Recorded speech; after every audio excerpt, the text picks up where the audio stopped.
فرمایا میں ضرور تمہیں آزماؤں گا، میں ضرور تمہیں آزماؤں گا، خوف دے کر، جانوں مالوں پھلوں کی کمی دے کر، اور اگر تم نے صبر کیا تو میرے محبوب انہیں جنت کی اور میری رحمت کی خوشخبری سنا دیجئے۔ اگر کوئی نیک بیمار پڑ جائے تو اس کی اللہ آزمائش فرما رہا ہوتا ہے، اس کی اللہ آزمائش کرتا ہے، اللہ تبارک و تعالیٰ اس پر فضل فرماتا ہے، اس کی آزمائش کرتا ہے۔ پھر ان مصیبتوں پر جو شخص صبر کرے، رب فرماتا ہے اگر میری رضا پہ راضی ہو گیا تو ان اللہ مع الصابرین، باقی نیکیوں پر میں ثواب دیتا ہوں، اور جو کوئی صبر کرتا ہے رب فرماتا ہے میں اس کا بن جایا کرتا ہوں، صبر کرنے والوں کے ساتھ ہو جاتا ہوں۔ اور جب اللہ آزمائش ڈالتا ہے نا تو جو کام سیدھے ہوتے ہیں وہ بھی الٹے ہونے شروع ہو جاتے ہیں۔ جب خدا کی طرف سے وَلَنَبْلُوَنَّكُمْ بِشَيْءٍ مِّنَ الْخَوْفِ وَالْجُوعِ وَنَقْصٍ مِّنَ الْأَمْوَالِ وَالْأَنفُسِ وَالثَّمَرَاتِ، جب اللہ کی طرف سے آزمائش آتی ہے، جب انسان پر اللہ کی طرف سے کوئی چیز نازل ہوتی ہے، آپ سونے کو ہاتھ رکھتے ہیں تو مٹی ہو جاتی ہے، آپ کسی طرف بھی، بہت سے دوست آ کے کہتے ہیں جی قدم آگے اٹھاتا ہوں جاتا پیچھے ہے، کیا کروں؟ تو میں اکثر عرض کرتا ہوں کہ تھوڑے دن قدم اٹھانا ہی چھوڑ دیں۔ کیا کریں؟ بیٹھ کے اللہ اللہ کریں، صبر کریں، دعا کریں۔ کچھ وقت انسان پر ایسا ہوتا ہے، تلک الایام نداولها بین الناس، جو اللہ نے انسان کے دن بدل کے رکھنے ہوتے ہیں، کچھ وقت ایسا ہو، پھر ایک وقت آتا ہے کہ وہی انسان مٹی میں ہاتھ رکھتا ہے تو اللہ اسے سونا بنا دیتا ہے۔ رب آزمائش کرتا ہے، رب آزماتا ہے۔ جو لوگ مصیبتوں پر صبر کرتے ہیں، جو لوگ مصیبتوں پر صبر کرتے ہیں، سید عالم نور مجسم شفیع معظم صلی اللہ تعالی علیہ وسلم نے فرمایا، رب فرماتا ہے ایک بندہ اللہ کی بارگاہ میں کھڑا ہوا، قیامت کا دن ہے، فرشتے نامہ اعمال کھولنے لگے۔ اللہ نے فرمایا فرشتوں تمہیں پتہ ہے میں نے اسے دنیا میں بڑے دکھ دیے تھے، اس پر بڑی آزمائشیں آئی تھیں، اس نے زندگی بڑی تکلیف میں گزاری تھی، تمہیں خبر ہے؟ یا اللہ ہم جانتے ہیں، بڑا صابر ہے، بڑا صابر ہے، اس نے صبر کے ساتھ وقت گزارا، صبر کے ساتھ اپنے اوقات کو طے کیا۔ رب فرماتا ہے جو اتنا صبر کرے میں اس کا نامہ اعمال ٹٹولوں، اس کا نامہ اعمال کھولتے ہوئے مجھے شرم آ رہی ہے، سارا کچھ لپیٹ دو اور بغیر حساب کتاب اسے جنت میں داخل کر دو۔ یہ صبر کرنے والا ہے، یہ صبر کرنے والا ہے۔ بڑی خوبصورت حدیث، بڑی، بخاری شریف میں موجود ہے۔ بخاری شریف کی یہ حدیث ایسی ہے جسے میں جب بھی پڑھتا ہوں میں چوم لیتا ہوں۔ حدیث کیا ہے؟ رسول کریم صلی اللہ تعالی علیہ وسلم نے فرمایا، رب فرماتا ہے ایک بندہ ہے، اس کو میں نے آنکھیں نہیں دی، اس کو میں نے آنکھیں نہیں دی، اندھا ہے، پیدائشی اندھا ہے یا بعد میں کسی وجہ سے ہو گیا، اس کے پاس آنکھیں نہیں، لیکن اس نے زندگی بھر صبر کیا، اس نے زندگی بھر صبر کیا۔ صبح قیامت وہ کھڑا ہوا تو رب کریم نے فرشتوں سے فرمایا، فرشتوں اس کو میں نے آنکھیں نہیں دی، بیچارہ نہ بیٹی دیکھ سکا، نہ بیٹا، نہ باپ دیکھ سکا، نہ ماں، یہ کوئی دنیا کا نظارہ نہیں کر سکا، تم بتاؤ اس کا اجر کیا ہے؟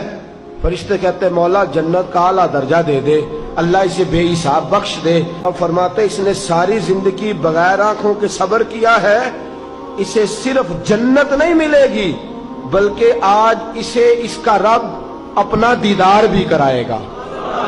فرمایا قیامت میں لوگ جنت کے نظارے کریں گے اور یہ اللہ کا دیدار کرے گا، اس کو رب کریم کے جلوے دکھائے جائیں گے، اس لیے کہ یہ صابر رہا۔ اور میرے اعلیٰ حضرت فاضل بریلوی رحمۃ اللہ علیہ فرماتے ہیں جو صابر ہوتا ہے نا، توجہ ہے آپ کی، میری بات کی سمجھ آ رہی ہے؟ اعلیٰ حضرت فرماتے ہیں بڑا قیمتی جملہ، فرماتے ہیں جو صابر ہوتا ہے وہ سکون میں ہوتا ہے۔ شیخ سعدی رحمۃ اللہ تعالی علیہ کے پاس ایک شخص آیا، کہنے لگا حضرت جی دیکھیں نا میرے پاس اتنے بھی پیسے نہیں کہ میں جوتے لے سکوں، کیوں؟ فرمایا صبر کر اللہ دے گا۔ کہنے لگا جی صبر ہی کیا ساری عمر، اس نے جوتے لینے کے برابر بھی پیسے نہیں دیے، ننگے پاؤں پھر رہا ہوں۔ شیخ سعدی رحمۃ اللہ تعالی علیہ نے اس کا بازو تھاما، ایک گھر میں لے گئے، دروازے پہ دستک دی، گھر کا مالک باہر آیا، اس نے دونوں طرف بیساکھیاں پکڑی ہوئی ہیں، ٹانگیں تو ہیں پر پیر ہی کوئی نہیں۔ فرمانے لگے بتا یہ اچھا ہے کہ تو کہنے لگا جی میں آپ سے بھی معافی مانگتا ہوں، اپنے رب سے بھی معافی مانگتا ہوں۔ نبی پاک صلی اللہ تعالی علیہ وسلم نے فرمایا خدا اگر تجھے مصیبت دیتا ہے نا، اور ان مصیبتوں پر جب اللہ تجھے قیامت میں اجر دے گا تو تیرا دل چاہے گا کاش سکون ہوتا ہی نہ، آزمائشیں ہی آزمائشیں ہوتی، تو وہ اجر دیکھے گا۔ وہ کسی دانشور نے کہا تھا کہ میرا باپ انتقال کر گیا، 6 مہینے گزرے تو میرا 18 سال کا بیٹا بھی انتقال کر گیا۔ کہنے لگے میں نے اپنے 80 سال کے باپ کا جنازہ اٹھایا تو میری کمر نہیں جھکی، لیکن جب 18 سال کے بیٹے کا جنازہ اٹھانے لگا تو میری کمر جھک گئی، اور رو کے کہنے لگا لوگوں باپ کا جنازہ پڑھنا آسان ہے، دعا کرو کسی کو بیٹے کا جنازہ نہ پڑھنا پڑ جائے، بڑا مشکل کام ہے، بڑا کٹھن مرحلہ ہے۔ حضرت ابو ہریرہ رضی اللہ تعالیٰ عنہ فرماتے ہیں اللہ کے محبوب صلی اللہ تعالیٰ علیہ وآلہ وسلم کے صاحبزادے جناب ابراہیم علیہ السلام فرماتے ہیں حضور کے صاحبزادے آپ رات کو جب ان کی ولادت ہوئی تو نبی کریم علیہ السلام ہمارے درمیان آئے۔ جاگیے ذرا غور فرمائیے گا بات پہ۔ سید عالم صلی اللہ علیہ وسلم تشریف لائے اور ہم نے حضور کے چہرے کو چمکتے دیکھا۔ ہم نے کہا یا رسول اللہ موڈ مبارک بڑا اچھا ہے، حضور کوئی خیر کی خبر ہے؟ فرمایا مجھے مبارک دو، اللہ نے مجھے بیٹا عطا فرمایا ہے۔ فرماتے ہیں اگلے ہی دن، ایک روایت ہے کچھ عرصے کے بعد، ایک روایت ہے اگلے ہی دن ظہر کے بعد میرے محبوب نے پیار کرنے کے لیے بیٹا اٹھایا اور صاحبزادے کی سانسیں اکھڑنے لگی۔ رسول پاک کے صاحبزادے نبی پاک کے مقدس ہاتھوں میں سانسیں اکھڑ رہی ہیں، حضور کے دستے مبارک میں صاحبزادے نے وصال کر دیا۔ آنکھیں بند کی تو نبی کریم کی مقدس آنکھوں میں آنسو آئے۔ رات خوشی تھی، رات حضور مبارکیں وصول کر رہے تھے، رات مسکرا رہے تھے، ایک ہی تو رات گزری ہے، 24 ہی تو گھنٹے ہوئے ہیں، آنکھوں میں آنسو بھر آئے ہیں۔ حضرت عبداللہ ابن عمر رضی اللہ تعالیٰ عنہ عرض کرتے ہیں یا رسول اللہ آپ رو رہے ہیں؟ حضور صاحبزادے کا انتقال ہوا تو رو رہے ہیں؟